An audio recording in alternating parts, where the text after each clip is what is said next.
नमस्कार दोस्तों। Ocean network में आपका स्वागत है। मैं हूं ओमकार चौधरी। सबकी निगाहें अब ताइवान और चीन पर टिक गई हैं। घटनाक्रम कुछ ऐसा हुआ है जिसकी वजह से ऐसा लग रहा है कि ताइवान को लेकर के चीन और अमेरिका के बीच कहीं जो तलवारें तनी हुई दिखाई दे रही हैं, ये युद्ध में तब्दील ना हो जाएं। हालांकि जो रक्षा सुरक्षा जानकार हैं, उनका कहना है कि युद्ध की नौबत तो शायद ना आए चीन और अमेरिका के बीच में, पर ताइवान को कुछ सबक सिखाने के लिए चीन की तरफ से आक्रामक कार्रवाइयां हो सकती हैं और ऐसे में अमेरिका का रुख क्या होगा, ये देखना बड़ा दिलचस्प होगा। आप जानते हैं कि फरवरी में रूस ने यूक्रेन पर अटैक किया था और उसकी वजह भी अमेरिका को माना गया था, यूरोपियन कंट्रीज को माना गया था। नेटो देशों की जो आक्रामकता थी, उसको लेकर के रूस काफी नाराज था और उसने यूक्रेन पर अटैक कर दिया था। लेकिन आप जानते हैं कि वो जो फरवरी में युद्ध शुरू हुआ था, अभी तक खत्म नहीं हुआ है, अभी भी जारी है और उसके दुष्परिणाम यूरोप भी भुगत रहा है, अमेरिका भी किसी न किसी रूप में भुगत रहा है और रूस ने भी उसकी बड़ी कीमत चुकता की है। यूक्रेन तो लगभग बर्बाद हो चुका है।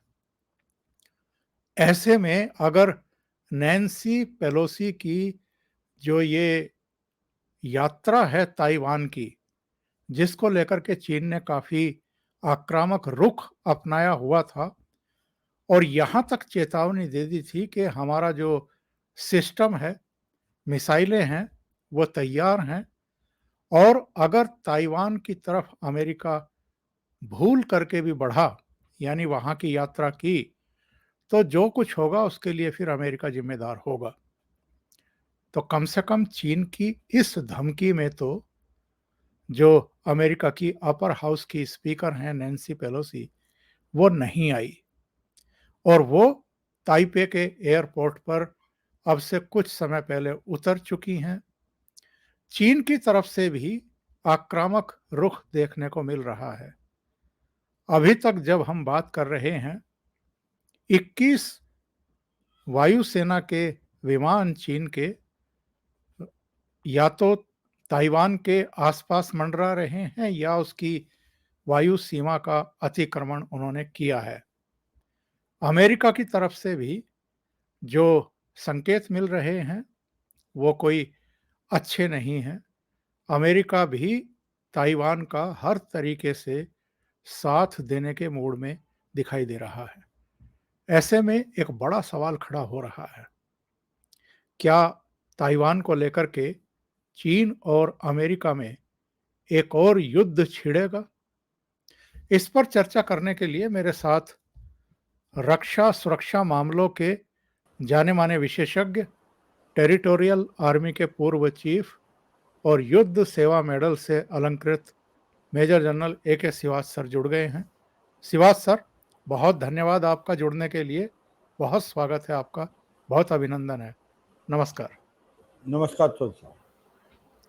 श्रीवास सर, जो कुछ हम देख रहे हैं इस समय, क्या आपको लगता है युद्ध छिड़ेगा या टल जाएगा और चीन कुछ आक्रामक कार्रवाइयां करेगा, कुछ प्रतिबंधों का सामना ताइवान को करना पड़ेगा, आर्थिक प्रतिबंध और कुछ दूसरे, या इसके आगे भी कहानी बढ़ेगी? हाँ बिल्कुल, देखो चौधरी साहब, ऐसा लगता है कि ऐसा तो कह नहीं सकते कि युद्ध टल जाएगा, मगर जो लक्षण दिख रहे हैं ऐसे नहीं लग रहे कि युद्ध होगा। उसके 3-4 कारण हैं। एक तो सच्चाई है कि ये जो चीन की गीदड़ भक्ति थी, इसको एक्सपोज कर दिया है अमेरिका ने। इसमें कोई शक नहीं। जिस प्रकार से चीन एक प्रकार अपना दबदबा बनाने की कोशिश कर रहा था, एक विस्तारवादी गतिविधियां कर रहा था, छोटे छोटे देशों को दबा रहा था, चाहे वो इंडोनेशिया, फिलीपींस, लाओस और मलेशिया जैसे थे, जिनके साथ उसकी डिस्प्यूट थी साउथ चाइना सी में, और मानता नहीं था इंटरनेशनल कोर्ट ऑफ जस्टिस की बात। और कहीं ना कहीं साउथ कोरिया और जापान और ऑस्ट्रेलिया को भी डर था कि कहीं अमेरिका ऐसा ही तो नहीं करेगा जैसे उसने यूक्रेन या हांगकांग के साथ किया।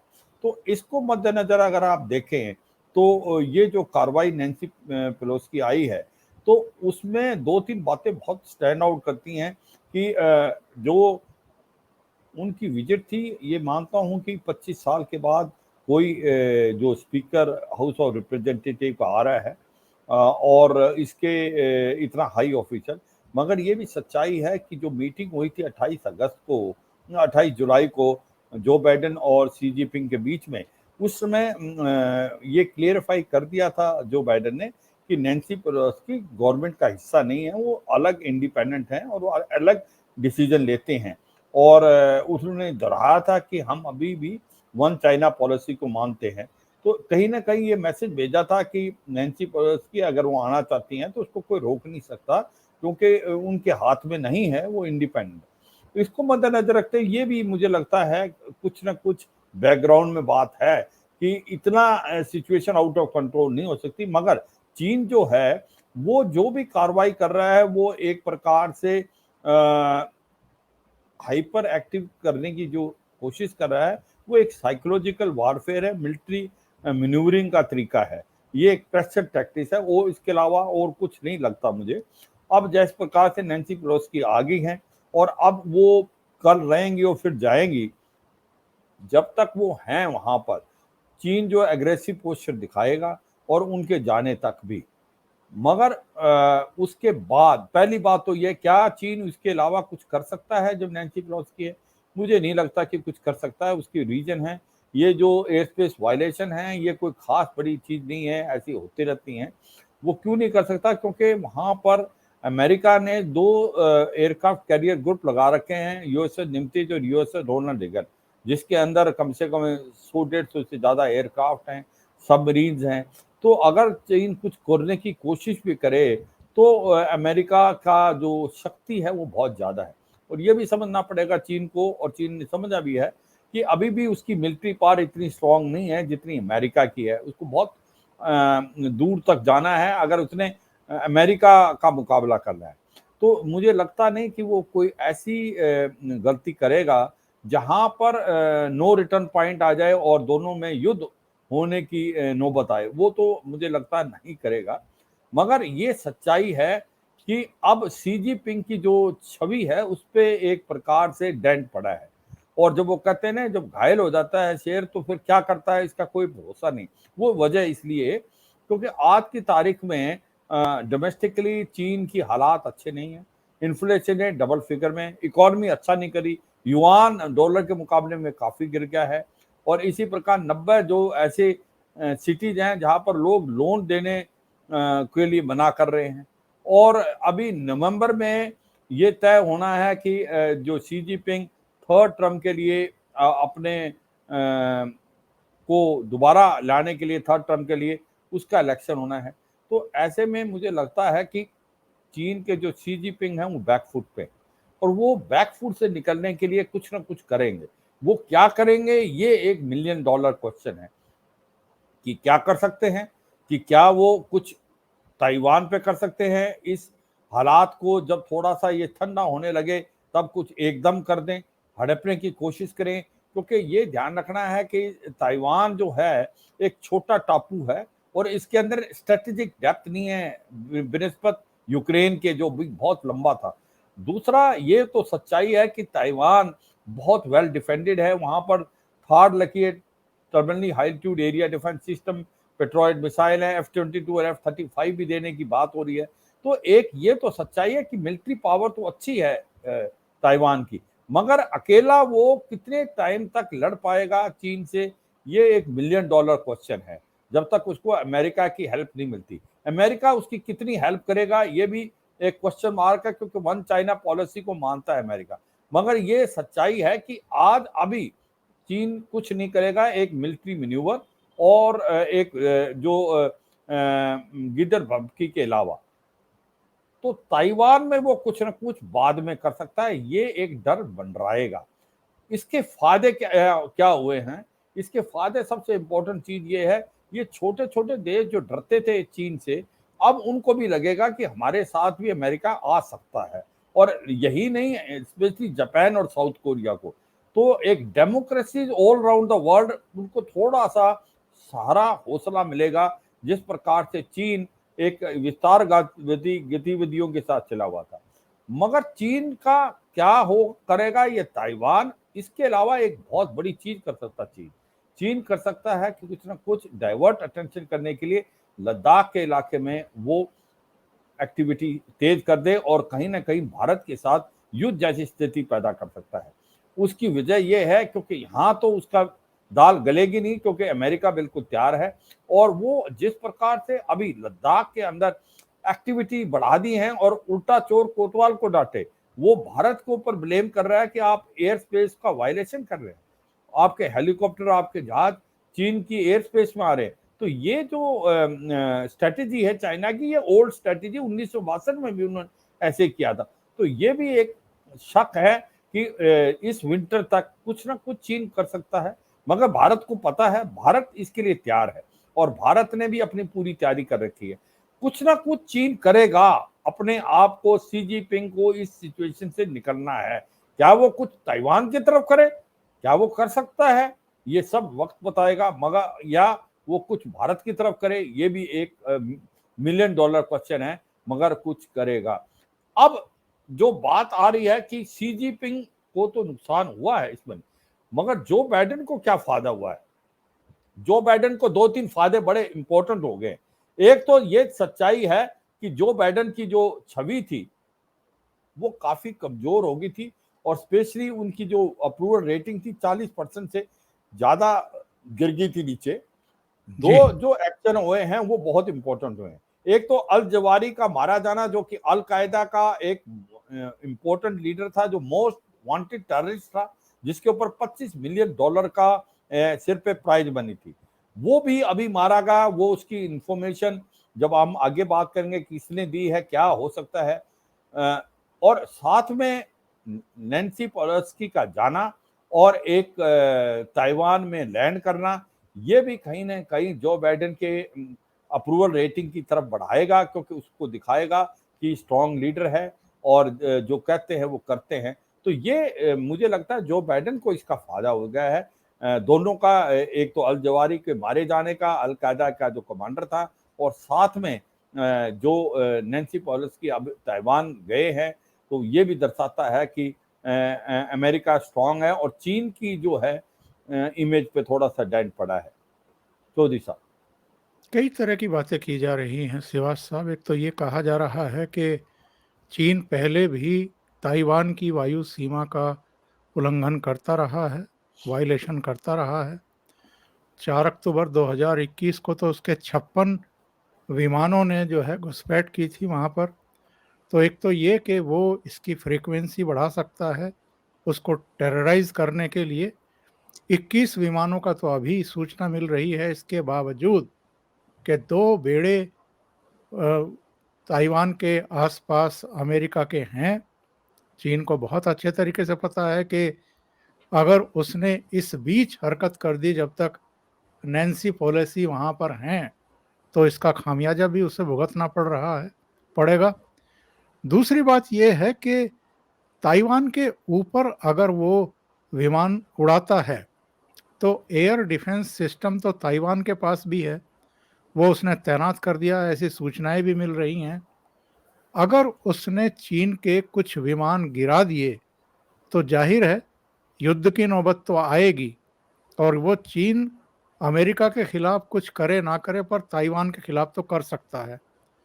क्योंकि अभी जो सूचना मिल रही है मुझे, जो मेरे सामने टीवी पर चल रहा है, उसने मिसाइल परीक्षण के लिए ऐलान कर दिया है। कल शायद वो किसी समय मिसाइल परीक्षण करेगा, और ताइवान के आसपास उसने अभ्यास शुरू करने का ऐलान कर दिया है।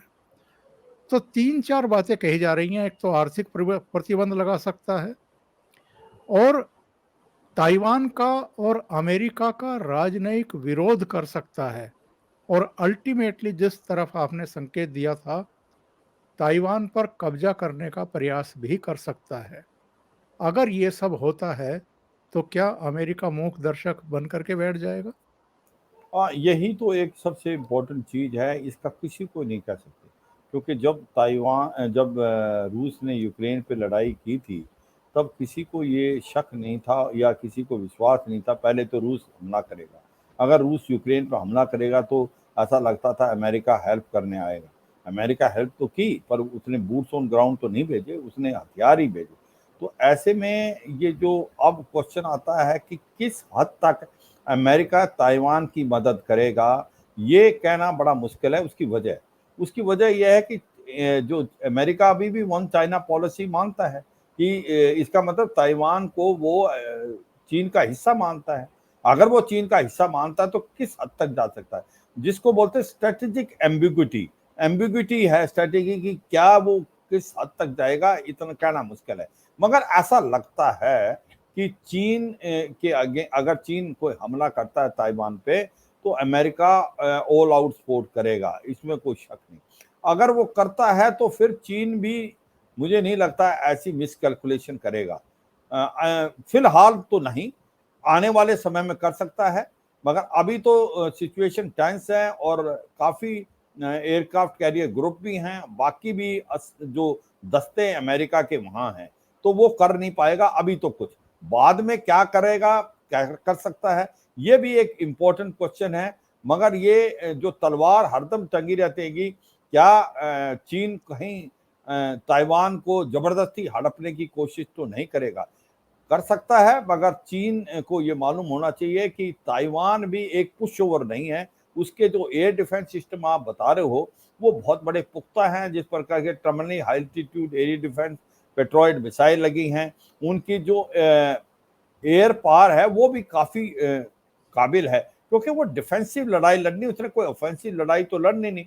तो ऐसे में इतना आसान नहीं होगा चीन को ताइवान को हड़पना। और दूसरी बात ये है कि अमेरिका उसकी मदद करने आएगा, बाकी देश भी उसकी मदद करने आ सकते हैं। तो मुझे लगता नहीं कि चीन अभी फिलहाल कुछ ऐसे कार्रवाई करने की कोशिश करेगा, क्योंकि वो कोशिश करेगा तो वो फेल हो सकता है। मगर जो ये बाकी कार्रवाई कर रहे हैं कि स्ट्रेटेजिक मैन्यूवरिंग, ऑफेंसिव स्पिरिट दिखा रहा है और कहीं एक्सरसाइज कर रहा है, मिलिट्री एक्सरसाइज, कुछ एयर स्पेस का वायलेशन कर रहा है, ये जो है ये मुझे लगता है ये एक प्रेशर टैक्टिक्स है, ये साइकोलॉजिकल वारफेयर है, इसके अलावा कुछ नहीं है। इसका रीजन है ये नहीं कि ताइवान इससे डर जाएगा, इसका रीजन है आपकी डोमेस्टिक पॉपुलेशन। उसको दिखाना कि जो चीन है वो बहुत एग्रेसिव है और ताइवान को डरा देगा। तो एक प्रकार से वो ज्यादा इंपॉर्टेंट है, ना कि ताइवान उससे डरेगा। तो मुझे लगता है कि ये जो सिचुएशन है ये काफी फ्लूइड रहेगी और ऐसे में आने वाले समय में जो ताइवान का क्या कार्रवाई करेगा ताइवान खुद, वो भी एक बड़ा इंपॉर्टेंट चीज है। ये कहना कि अमेरिका चीन कहीं और फाइनेंशियल इसके ऊपर कोशिश करेगा इसको कॉल्ड्रन करने की या घेरने की, वो मुझे लगता नहीं होगा। क्योंकि हमें ध्यान देना पड़ेगा कि जो ताइवान है और चीन के बीच में भी बहुत बड़ा ट्रेड है और इसी प्रकार से जो सेमीकंडक्टर हैं और जो चिप्स हैं वो जो सबसे ज्यादा ताइवान में ही बनती है। तो इकोनॉमिकली तो ये प्रेशर नहीं डाल पाएगा चीन, मगर ये सच्चाई है कि वैसे प्रेशर पूरा डालेगा कि क्या कर सकता है ताइवान के अगेंस्ट, ये सोच विचार आगे रहेगा। मगर ये एक बहुत इंपॉर्टेंट चीज इस इलाके में हुई है कि अब छोटे छोटे देश जो घबराते थे उनका अब मनोबल बढ़ेगा, डेमोक्रेसीज का मनोबल बढ़ेगा। कहीं ना कहीं चीन की जो दादागिरी और एक्सपेरिज्म एटीट्यूड था उसके अगेंस्ट ये खड़े होने की हिम्मत करेंगे। अभी तक तो ये डरे हुए थे और इनको लगता था कि अमेरिका भी उनकी कोई सपोर्ट नहीं करेगा। तो मुझे लगता है ये फर्क आएगा साइकोलॉजिकली। और दूसरा जो चीन है वो मुझे लगता है फिलहाल तो psychological warfare, military manoeuvre, offensive spirit दिखाएगा। मगर आगे क्या करेगा ये एक बहुत बड़ा इंपॉर्टेंट क्वेश्चन है, ये समय ही बताएगा क्या करेगा चौधरी साहब। शिवाज सर, मुझे तो कई बार लगता है कि भारत की बहुत सारी समस्याओं का अंत तो अमेरिका और जो दूसरे देश हैं वही किए दे रहे हैं। ये पूर्वी लद्दाख में हमसे उलझने की कोशिश करता रहा है। हम जानते हैं कि अप्रैल 2020 से ही वहाँ पर भारत और चीन की सेनाएं आपस एक दूसरे के सामने खड़ी हैं। एक दो बार झड़पें भी हुई हैं। स्ट्रेटेजिकली भी कभी भारत का पलड़ा भारी दिखाई देता है, कभी उनका दिखाई देता है। भारत की तमाम तैयारियां हैं, आप खुद कह चुके हैं कि हर तरीके से भारत तैयार है। अब अगर ताइवान को लेकर के अमेरिका और चीन भिड़ते हैं तो वो भी कहीं न कहीं भारत के लिए ही फ़ायदेमंद होगा। चीन की जो आर्थिक स्थिति है वो बहुत अच्छी नहीं है इस समय। उसके करीब 4000 बैंक जो हैं वो दिवालिया होने की कगार पर हैं। बहुत लंबे युद्ध छिड़े, ये चीन भी नहीं चाहेगा। लेकिन अगर हम दूसरी घटना की तरफ जाएँ, अल जवाहिरी की, जिसका ज़िक्र आपने किया था। अल जवाहिरी ने जब ये हिजाब प्रकरण हुआ था कर्नाटक में, तो जिस लड़की ने वो अल्लाहू अकबर के नारे लगाए थे, मुस्कान ने, उसकी तारीफ की थी एक वीडियो जारी करके। अल जवाहिरी ने तारीफ की थी। अल-कायदा का वैसे तो कोई बहुत बड़ा थ्रेट भारत के लिए अतीत में नहीं रहा है, लेकिन जो दूसरे संगठन हैं, कहीं न कहीं उनका सपोर्ट जो है अल-कायदा करता रहा पर्दे के पीछे से। और इस तरह की जो अलगाववादी गतिविधियां भारत में कभी-कभी सिर उठाती हैं, उनको भी सपोर्ट करने का काम अल जवाहिरी या जो दूसरे आतंकवादी सरगना है, वो करते रहे हैं। अल जवाहिरी का अंत निश्चित रूप से जिस तकनीकी श्रेष्ठता के साथ अमेरिका ने किया है, उसकी तो सब प्रशंसा कर रहे हैं। और एक बार फिर ये कह रहे हैं कि जिस तरीके से ओसामा बिन लादेन का खात्मा किया था, उसी अंदाज में बिना किसी बड़े नुकसान के उन्होंने जवाहिरी का भी अंत कर दिया। अल जवाहिरी का जो अंत है, ये भारत के लिए कितना अहम है और किस तरीके से? बिल्कुल, बहुत अहम है। देखो, सच्चाई ये है कि अगर आप देखें कि अल जवाहिरी है कौन? अल जवाहिरी जो है, ओस्मा बिन लादेन का नंबर 2 था और ये एक मास्टरमाइंड है 9/11 की। और बाकी भी इसने, चाहे आप ये तांजानिया और कीनिया में अमेरिका की एम्बेसी के ऊपर हमला था, या जो यूएस के 17 क्रू मेंबर को मारा गया उसके डिस्ट्रॉयर में, उसके पीछे भी इसका हाथ था। तो ये अब जब से ओस्मा बिन लादेन को एबोटाबाद में मारा गया 2011 में, उसकी जो कमान थी अल-कायदा के इसके पास थी। और अब ये जो पहले आफ पाक एरिया में छुपा हुआ था ये, जब तक अमेरिका अफ़गानिस्तान में थी। जैसे ही अमेरिका अफ़गानिस्तान से गई और तालिबान का रूल आ गया, तो ये वहाँ पर शिफ्ट होगा, क्योंकि तालिबान, अगर आप देखें कि दोहा एग्रीमेंट साइन हुआ था, उसमें एक क्लॉज था कि जो तालिबान है वो यकीन करेगा कि कोई इंटरनेशनल टेररिस्ट को अपनी ज़मीन नहीं देगा इस्तेमाल करने के लिए। इसका मतलब अल-कायदा और इस्लामिक स्टेट और बाकी टेररिस्ट हो गए। मगर ऐसा उसने नहीं किया।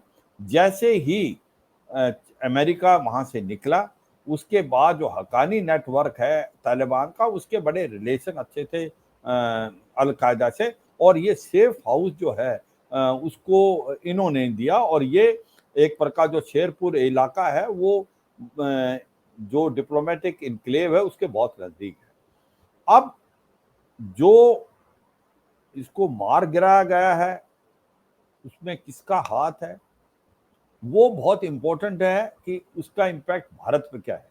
अब ये सच्चाई है कि अगर आप देखें कि इसकी नॉलेज किसको थी कि जो अल जवाहिरी सेफ हाउस में है, वो एक तो अफ़गानिस्तान की गवर्नमेंट जो हक्कानी नेटवर्क है, एक आईएसआई को थी। क्योंकि आईएसआई और हक्कानी नेटवर्क के बहुत ज़्यादा करीबी रिलेशनशिप। तो कहीं न कहीं अगर आप इसकी तार जुड़ती हैं आईएसआई से, आप अपना ध्यान वापस ले जाएँ, जबकि जनरल बाजवा ने भी बातचीत की थी अमेरिका में कि हमें लोन मिलना चाहिए, आईएमएफ से लोन मिलना चाहिए। जबकि जनरल बाजवा का इससे कोई लेना-देना नहीं है। ये सारा ज़ाहिर करता है कि कहीं न कहीं जो इन्फॉर्मेशन अमेरिका को पास की गई है, अल जवाहिरी की एग्ज़ैक्ट लोकेशन की, वो पाकिस्तान से हुई है और उसके कारण ही जो ये इसको मारने में आसानी हुई है, हेल फायर जो मिसाइल फायर किए हैं ड्रोन से। अब आप नेक्स्ट क्वेश्चन आता है कि पाकिस्तान ऐसा क्यों करेगा? पाकिस्तान इसलिए करेगा कि पाकिस्तान की फाइनेंशियल कंडीशन बहुत खराब है, मुझे आईएमएफ से लोन चाहिए। आईएमएफ से लोन तो उसको वैसे मिलेगा नहीं, क्योंकि जब तक वो रिस्ट्रक्चर नहीं करेगा टैक्सेस को, उनको आईएमएफ लोन दिला सकता है तो अमेरिका। तो इसलिए उसने ऐसा लगता है कि अमेरिका को इसके पुख्ता इंटेलिजेंस पाकिस्तान ने दी है। और ये भी लगता है कि अब जो ये ड्रोन उड़ा है कि कहाँ से उड़ा है? अफगानिस्तान से तो उड़ नहीं सकता, ईरान से उड़ेगा नहीं। तो ये कहीं ना कहीं ये भी शक है कि ये पाकिस्तान से हो सकता है इस्तेमाल किया हो, पाकिस्तान की एयर स्पेस का। तो इसलिए ये लगता है कि पाकिस्तान को अमेरिका से दो रिक्वायरमेंट है, आईएमएफ से उनको लोन दिलाना, दूसरा ये जो फाइनेंशियल एक्शन टास्क फोर्स है इसको ग्रे लिस्ट से बाहर निकालना। और ऐसे में अमेरिका उसकी मदद करेगा, इसलिए उन्होंने इसके इंटेलिजेंस दिया है। अब ये कितना एक बड़ा थ्रेट है पूरे वर्ल्ड के लिए, ये कोई डाउट नहीं। जो अल कायदा धीरे धीरे अपने पैर पसार रहा था अफगानिस्तान में, और यही नहीं आईएसआई भी कर रहा था, मगर अल कायदा बहुत ज्यादा धीरे धीरे अपने पैर पसार के एक इंटरनेशनल थ्रेट बनने वाला था। और क्योंकि जो तालिबान है वो इनको कुछ नहीं रोक रहा था, ऐसे में इसको मारा जाना बहुत ही अच्छा है। अल जवारी क्योंकि एक डिसऑर्गेनाइज होगी ऑर्गेनाइजेशन, ये कहना कि एक लीडर मारने से ही पूरी ऑर्गेनाइजेशन खत्म हो जाएगी, वो तो मैं समझता हूँ नहीं है, क्योंकि जब तक आइडियोलॉजिकल एक प्रकार से ये चीज रहेगी तब तक तो इसको खत्म नहीं किया जाता। मगर सेटबैक है और इसको मारने से बहुत फायदा होगा, स्पेशली आतंकवाद पे थोड़ा सा एक प्रकार से कर्ब होगा। अब बात आई कि भारत के लिए कितना इंपॉर्टेंट है। आपने बहुत ठीक बताया कि अब धीरे धीरे जो अल कायदा है वो भारत के ऊपर भी थ्रेट देने लगा था।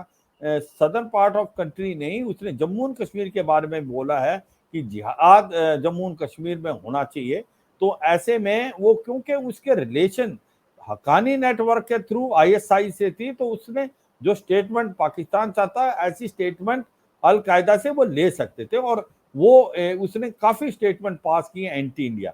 तो इसलिए इसके मेरे जाने से भारत को बहुत फायदा होगा, क्योंकि अगर वो रहता जिंदा तो अल कायदा बहुत बड़ा एक इंटरनेशनल टेररिस्ट ऑर्गेनाइजेशन बनता अफगानिस्तान में, और वो पूरे इलाके में इंस्टेबिलिटी लाता और भारत में उसका एडवर्स इम्पैक्ट होना था। तो मुझे लगता है कि इसके मारे जाने से भारत के अंदर बड़ा फर्क आएगा। भारत को है, हमें यह भी मालूम है कि 10,000 के करीब लश्कर तोबा जैसे मोहम्मद जैसे आतंकवादी हैं, वो अब जो कि अफगानिस्तान में थे और कंधे से कंधा मिला के तालिबान से अफगान फोर्सेज और अमेरिका से लड़े थे, वो अब सारे के सारे अभी बैठे हुए हैं पीओके में, और वो ट्राई कर रहे हैं इन्फिल्ट्रेट करने की। उनका भी काफी लगाव है अल कायदा के साथ, क्योंकि ये अल कायदा जो हैं ये हक्कानी नेटवर्क के बहुत नजदीक है।